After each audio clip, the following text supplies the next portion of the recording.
तर एकीकडे मोर्चाला पोलिसांनी परवानगी दिली नसली तरी शांततापूर्ण मार्गाने चलो संसद अशी हाक अभिजित दिपके यांनी दिली आहे। सोनम सर चाहते हैं कि ये मार्च सक्सेसफुल हो।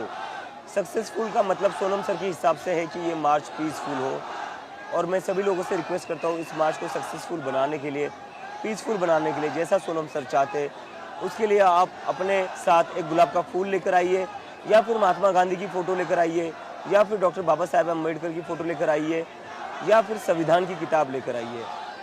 और याद रखिए, मैंने पहले ही कहा था, ये लोग बीजेपी के जो लोग हैं वो हमारे पीसफुल मार्च को बदनाम करने के लिए बाहर से कुछ गुंडे भेजेंगे और गलत नारे लगा सकते हैं या गलत हरकत कर सकते हैं।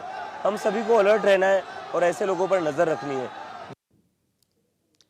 तर सोमेश कोलगे आपले प्रतिनिधी सध्या आपल्या सोबत आहेत। सोमेश, खरं तर या आंदोलनाला अजूनही परवानगी मिळालेली नाही, तर एकूणच आंदोलनाचं स्वरूप कसं असणार आणि किती वाजता या मोर्चाला सुरुवात होईल? सकाळी 9 वाजता मोर्चाला सुरुवात होणार आहे आणि सकाळी 9 वाजता अनेक पक्षांचे खासदार देखील या मोर्चामध्ये सहभागी होण्याची शक्यता आहे। कारण यापूर्वी राष्ट्रवादी काँग्रेस, शरद पवार पक्षांनी असं म्हटलं होतं की आमचे 8 खासदार या मोर्चामध्ये सहभागी होतील।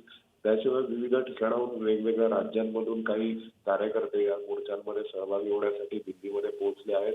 सकाळी 9 वाजता हा मोर्चा संसदेच्या दिशेने जंतर मंतर येथून निघणं अपेक्षित आहे। त्याच दरम्यान सोनम वांगचुक यांनी देखील पोस्ट केलेली आहे की मी आज उपोषण सोडायला तयार आहे, जर सरकारने या सगळ्या आमच्या मागण्यांची दखल घेतली तर, किंवा जर विविध पक्षांचे नेते आणि खासदार यांनी जर मला भेटून जर आश्वासन दिलं की मी संसदेमध्ये हा मुद्दा उचलेन, किंवा आम्ही जर संसदेच्या दारापर्यंत पोहोचलो आणि आम्ही विविध पक्षाच्या खासदारांना, नेत्यांना भेटलो की आमचं हे जे आमचा जो म्हणणं आहे, आमचा जो प्रश्न आहे तो तुम्ही संसदेमध्ये उपस्थित कराल, असं जर आश्वासन आम्हाला मिळालं तर उपोषण मी सोडेल, अशा प्रकारे पोस्ट ही सोनम वांगचुक यांनी देखील केलेली आहे। त्यामुळे आजच्या मोर्चावर अवलंबून आहे की सोनम वांगचुक यांचं उपोषण सुटणार का, ते उपोषण सोडण्याला तयार होणार का।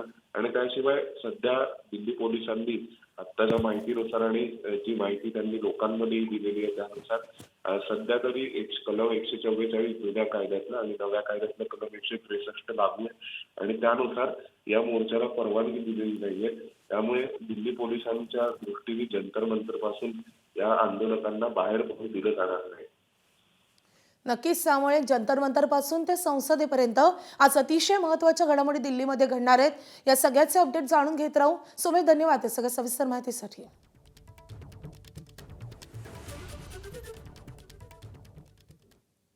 तर दिल्लीमधल्या सीजेपीच्या आंदोलनाच्या समर्थनार्थ आज राज्यभरात विद्यार्थी संघटना आणि विरोधी पक्षांकडून जोरदार आंदोलन केले जाणार आहे। मुंबईत सोनम वांगचुक यांच्या समर्थनार्थ तीव्र धरणं आंदोलन केलं जाईल। दादर येथील चैत्यभूमी येथे असलेल्या अशोक स्तंभासमोर संध्याकाळी 4 वाजता हे आंदोलन केलं जाणार आहे। प्रोग्रेसिव्ह स्टुडंट्स युनियन आणि ऑल प्रोग्रेसिव्ह पार्टीज आणि ऑर्गनायझेशन यांनी या आंदोलनाची हाक दिली आहे। तसंच ठाण्यामध्ये सकाळी 11:30 वाजता राष्ट्रवादी काँग्रेस शरदचंद्र पवार पक्षाचे राष्ट्रीय सरचिटणीस आमदार जितेंद्र आव्हाड आणि जिल्हाध्यक्ष मनोज प्रधान यांच्या उपस्थितीत ठाणे शासकीय विश्रामगृहासमोर हे आंदोलन केलं जाईल। तसंच पालघर, भिवंडी, पुणे, संभाजीनगर, बीड, परभणी, धाराशिव, हिंगोली, जालना, धुळे, जळगाव, यवतमाळ, बुलढाणा आणि चंद्रपूरमध्ये या आंदोलनाची हाक देण्यात आली आहे।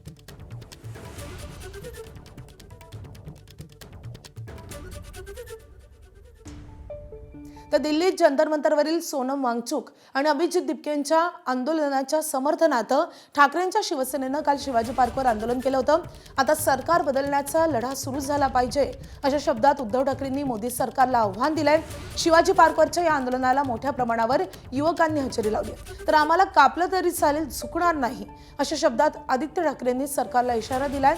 त्याचवेळी भाजपनेही ठाकरेंच्या या आंदोलनावर जोरदार तोंडसूक घेतलंय।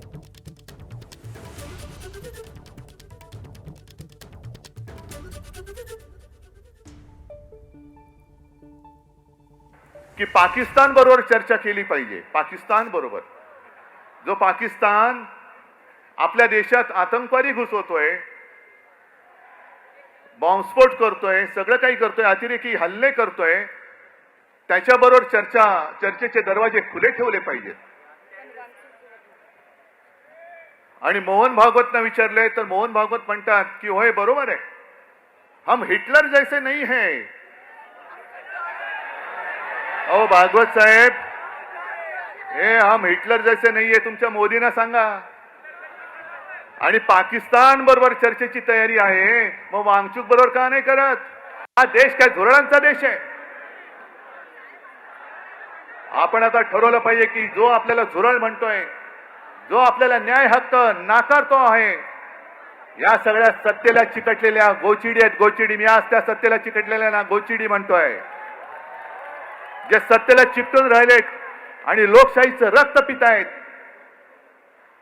या सत्तेला चिकटलेल्या लोकशाहीचं रक्त पिणाऱ्या गोचिड्या आपल्याला खेचून बाहेर काढाव्याच लागतील. सरकार बदलण्याचा लढा आता सुरू झाल्याचं उद्धव ठाकरे यांनी म्हटलं होतं, तर त्याला मंत्री गिरीश महाजन यांनी प्रत्युत्तर दिलंय. आता एक पोस्टर काहीतरी होतं, नाही हे धर्मेंद्र प्रधान राजीनामा द्या, ही एकदम क्षुल्लक गोष्ट आहे. नाही, हे पण एकदम क्षुल्लक आहे. हा लढा आता जे सरकार आपल्याला रोजीरोटी देऊ शकत नाही, रोजगार देत नाही, शिक्षण देत नाही, उत्तर देत नाही, हे सरकार बदलण्याचा हा लढा आता सुरू झाला पाहिजे. स्वप्न बघायला काय हरकत आहे? स्वप्न त्यांनी बघावेत. तुम्हाला माहिती आहे मुंगरीलाल की हसीन स्वप्ने आपण बघतो ना, तसा प्रकार आहे. सर्व देश मोदींच्या पाठीशी आहे, भाजपच्या महायुतीच्या पाठीशी आहे. आणि हे कुठल्या दुनियेमध्ये चालले आहेत? त्यांचं काही राहिलं नाही, सगळं साफ झालं, तरी पण त्यांच्या गोष्टी चाललेल्याच आहेत.